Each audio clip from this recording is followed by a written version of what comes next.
ربنا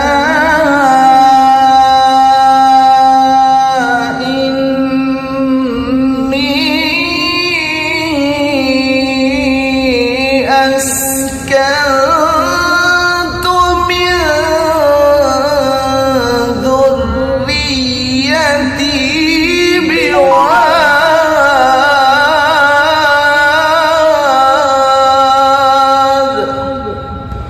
بواد غير ذي زرع عند بيتك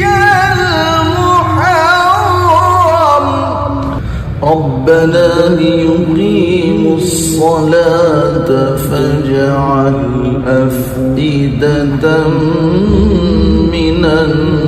الناس تهوي إليهم